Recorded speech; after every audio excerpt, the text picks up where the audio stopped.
D মর্গানের উপপাদ্য একবার যদি পারো, একবার যদি শেষ করতে পারো, তাহলে তোমার আইসিটি বইয়ের 50% পড়া তোমার cover.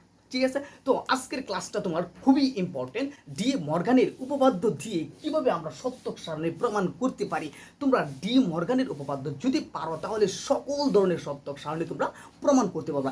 X OR gate, X NOR gate, AND gate, NAND gate, যা আছে সকল কিছু তুমি কি করতে পারবা, ডি মর্গানের উপপাদ্য দিয়ে প্রমাণ করতে পারবা। চলো আমরা দেখি এখানে এ ইনভার্টার, বি ইনভার্টার, এ প্লাস বি ইনভার্টার কিভাবে আমরা নির্ণয় করব। চলো আমরা প্রথমে দেখি এখানে এ। তাহলে এ এর মানের জন্য আমরা কি করতে পারি, আমরা দেখো আমরা আগের ক্লাসে আমরা দেখছি যে 0 0 1 1 আমরা এটা ব্যবহার করতে পারি। আবার 0 1 0 1 এটা আমাদের বেসিক সূত্র, এটা আমাদের কি তোমার বেসিক সূত্র। কি এ বি এর মান, তোমার এই দুটো মান তোমাদের কি করতে হবে, জানা থাকতে হবে। যে এর ক্ষেত্রে 0 0 1 1 এবং বির ক্ষেত্রে 0 1 0 1, এটা তোমার আগে থেকে জানা থাকতে হবে। যদি তোমরা না জানো তাহলে এটা কি করো, মুখস্থ করে ফেলো। তাহলে দেখো এই যে দেখো আমরা এ আর বির মানগুলো আমরা যে বের করলাম। এখন দেখো এ ইনভার্টার আছে, কি আছে তোমার এ ইনভার্টার। তো যেহেতু এখানে এ ইনভার্টার আছে, তাহলে এইখানে যে এ এর মানগুলো, এই ইনভার্টার মানে এর উল্টাগুলো, কিগুলো উল্টাগুলো। এখানে যদি 0 থাকে তাহলে এ ইনভার্টার জায়গা হবে 1, আর এখানে যদি 1 থাকে এখানে হবে কি তোমার 0। চলো আমরা এখানে যদি লিখে ফেলি, এখানে জায়গায় ইনভার্টার, এখানে যেহেতু 0 আছে সেই জন্য আমরা এখানে দেব কি 1, এখানে যেহেতু 0 আছে আমরা এখানে দেব কি 1, এখানে যেহেতু 1 আছে আমরা এখানে দেব কি 0, এখানে যেহেতু 1 আছে এখানে আমরা কি দেব 0। এভাবে আমরা বি ইনভার্টারটাও নির্ণয় করব। চলো এখানে বি ইনভার্টার, এখানে আছে কি 0, তাহলে এখানে হবে 1, এখানে আছে 1, এখানে হবে কি 0, এখানে আছে কি 0, এখানে আছে 1, এখানে হবে 1, এখানে আছে 1, এখানে হবে কি তোমার 0। খুব ইজি ভাবে আমরা এভাবে আমরা প্রত্যেকটা সত্যক সারণী আমরা নির্ণয় করব। চলো এ প্লাস বি, এখন হচ্ছে এর সাথে বি কি করবো, আমরা যোগ করব। ন্যাচারালি আমরা নর্মালি যেভাবে যোগ করি সেই নিয়মটা আমরা এখানে যোগ করবো। দেখো 0-র সাথে যখন আমরা 0 যোগ করবো, তাহলে এটার মান কত হয় 0, 0-র সাথে 0 যোগ করলে আমরা কি নর্মালি 0। আবার 0-র সাথে 1 যোগ করলে এটার মানে কি হয় তোমার 1, 0-র সাথে 1 যোগ করলে হয় কি তোমার 1। আবার 1-এর সাথে যখন আমরা 0 যোগ করবো এটার মানে হবে কি 1। আবার 1-এর সাথে 1 যোগ করলে কত হয় 1। আবার 1-এর সাথে 1 যোগ করলে আবার 2 হয় না, কারণ কি এখানে বাইনারি নিয়ম, এবং বাইনারিতে 0 আর 1 ছাড়া ব্যতীত আর কোনো সংখ্যা বসতে পারে না, সেজন্য কি 0 আর 1ই হবে। এখন চলো এ প্লাস বি এর কাজ শেষ। এখন এ প্লাস বি ইনভার্টার আছে, তাহলে আমরা যখন এ প্লাস বি এর মান নির্ণয় করতে পেরেছি, তাহলে আমরা কি বলছিলাম, এর মান যদি 1 হয় তাহলে এ ইনভার্টার মান এর উল্টাটা, তাহলে এ প্লাস বি আছে, আমরা এ প্লাস বি এর মান সম্পূর্ণটা যেহেতু নির্ণয় করছি, তো এ প্লাস বি ইনভার্টার এর ক্ষেত্রে এই সম্পূর্ণটা মানে উল্টাটা এখানে আমরা বসায় দিলে আমরা কি এ প্লাস বি ইনভার্টারের মান পেয়ে যাব। যেহেতু এখানে 0 আছে সেজন্য 1, এখানে যেহেতু 1, এখানে 0, এখানে 1, এখানে 0, এখানে 1, এখানে 0।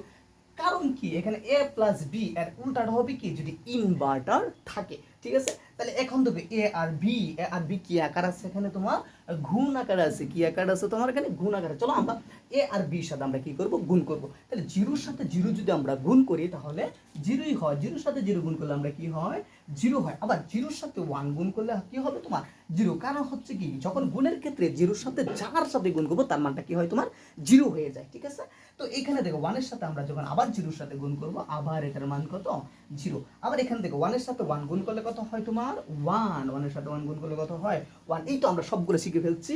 এখন দেখো আরেকটা আছে, এবং এর পরে যেগুলো এটা আরো ইজি। ঠিক আছে, তাহলে এ ইনটু বি ইনভার্টার মানে কি, এখানে যেহেতু ডট আছে সেই জন্য কি এটা আমরা এন্ড গেট বলবো। হ্যাঁ, এটা কি বলবো আমরা এন্ড গেট। ঠিক আছে, ওকে। যদি ইনভার্টার থাকে তাহলে এটা নট গেট। আমরা চিনার উপায়গুলো আমরা পরবর্তী ক্লাসে তোমাদেরকে দেখিয়ে দেবো। ঠিক আছে, তাহলে এ আর বি কি আছে দেখো, আমরা কি এ আর বি নির্ণয় করছি, এই যে এ আর বি নির্ণয় করছি।